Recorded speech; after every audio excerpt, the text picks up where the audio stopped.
is the worth of a sauce? Thresh's passive is an infinite scaling one, which a lot of the time is ruled as a means of keeping up with other champions' base stat scalings. Why stack with Nasus when I can just play a champion with good base AD and good scalings?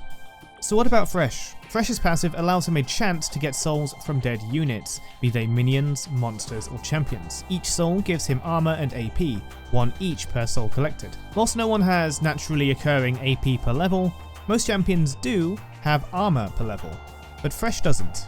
This leads to asking if Thresh collecting souls to keep up with other tanks is worth it or not. I've actually explained all 3 stats and lantern scalings from souls very much in depth in another video. But to keep it short for this one, if you're gathering souls, you'll be keeping up quite well with a simple goal like 100 souls by 25 minutes, and with just over 102 souls, you'll be surpassing all other tanks other than Mega Gnar and those with armor increasing passives. This number isn't unachievable, but you do need to put in some effort in order to keep up.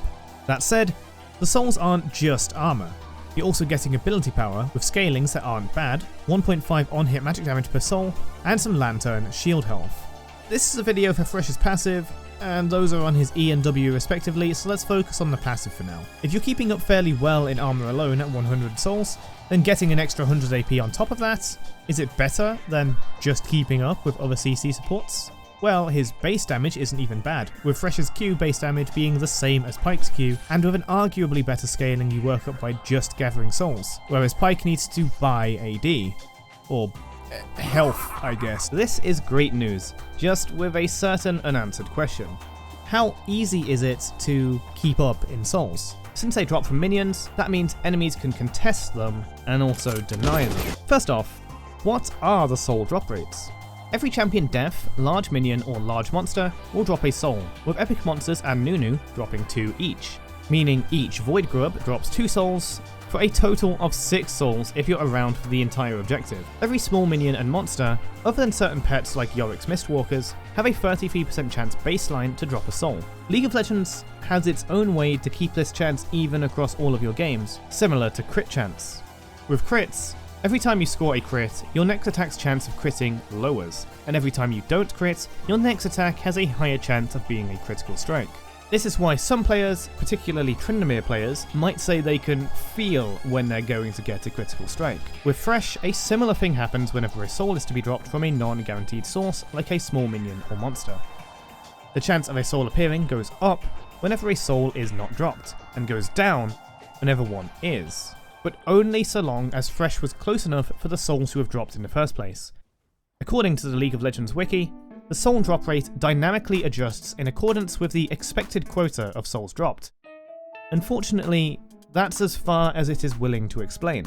Despite that tip, no matter how many souls from the dragon I force to drop in practice tool, time I spend waiting in the game, or waves of minions I allow to die, I cannot blow this soul drop chance out of proportion artificially, neither increasing nor decreasing the chance to any significant amount. This means it probably isn't a comeback mechanic with rubber banding or anything, it simply keeps the soul rate consistent across all of your games.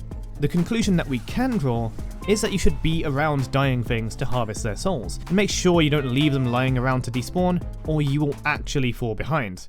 But that really is just common sense.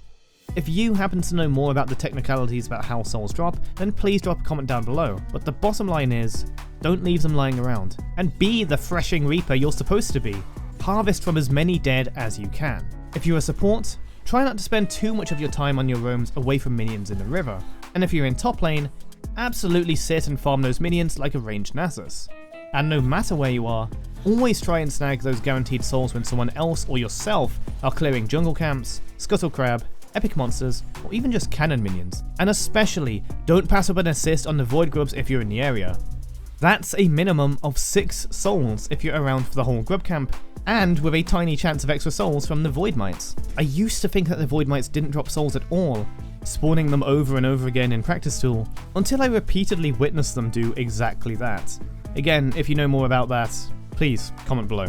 When contesting souls with opponents, you can collect them normally by walking into them, but you can also try collecting them when you have low HP minions your opponent needs to last hit, so you potentially avoid some auto attack harass. Against mage and CC supports, try not to be too predictable with how you're going for the soul on the ground, or else you'll easily walk into a long stun and possible death, and you can't collect souls while you're dead. If you want to be really fancy, you can use how predictable you seem when souls drop, and when walking up to collect a soul and you think the opponent will try and hit a skill shot off that, you can throw a hook at them they might not see coming. But hold on, Thresh's Q is the next video, and hitting skill shots is that video. Check them out. If a soul is too risky to go for, you can throw your lantern to it instead, if you don't need it at the moment. If your AD carry is happy to stay safe and not charge in requiring immediate evac, then this is a good, safe option, but does disarm your best support ability for some time. In solo lanes, you can throw lanterns all the time if you're not currently expecting a gank, or desperately need the shield. But if you don't have the lantern available for soul collection, and you would likely take big damage or death going for a single soul, it could be alright to let that one fade away. Also, while you do gain armor just by gathering souls, that doesn't mean you should avoid buying any. It is true that diversifying your defensive stats between armor and health, and also magic resistance of course, is good, but not because armor has diminishing returns. Every point of armor increases your effective HP by 1%. That is a gain regardless of the total armor you have. The time where amassing too much armor is a problem is when enemies are doing non-physical damage like magic or true damage, and of course, when enemies buy percentage armor penetration items like Lord Dominic's Regards and Serylda's Grudge, and armor reduction items like Black Cleaver. To prepare for that is when you want to buy health and magic resistance if needed. So don't shy away from armor items, especially ones with useful passives like Frozen Heart, and you even stand to benefit from your extra armor with something like Thornmail. The same somewhat rings true for ability power, but there's no similar misconception here. The only one is that for most builds, you probably shouldn't be trying to multiply your ability power with Death Cap, since it is an unwieldy and unreliable item on Thresh's natural playstyle, and should only be purchased if a total full AP Thresh is what you're trying to do in the first place. In which case, items with ability power ratios like Nash's Tooth and Lichbane, and runes with ability power ratios like Electrocute might be tempting as well, though this is of course best saved for arena builds, meme builds, and arena meme builds. Overall, Thresh's passive is responsible for one of his core base stats that other champions get literally for free. It's important to collect souls and optimize that collection not only to keep up with your peers, but also to surpass them with the additional value of ability power and on-hit damage. They're useful stats since Thresh's abilities are always good, and it's not like more damage isn't nice. Thresh has plenty of downtime with his high cooldowns for auto attack on hit damage to be useful, especially with how long Thresh can keep enemies locked down and slowed for. The true core to Thresh's identity, not only in gameplay but in theme, are the souls, plummeting his humanity further and further into damnation with every soul stolen, and relishing in this act since the ruination that he started. Thresh's ability to surpass his foes through souls alone, made more obvious in deathmatch style game modes like Arena and even ARAM, where soul gathering is exaggerated, creates a clear late game goal for all who play him. Power overwhelming. But don't go too far. Thanks for watching.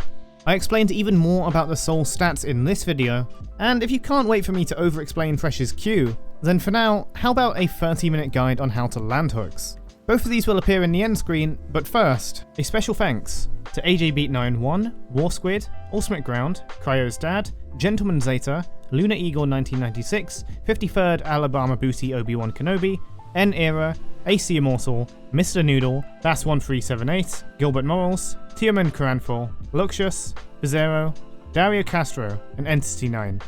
Thank you for supporting the channel as YouTube members. See you next time.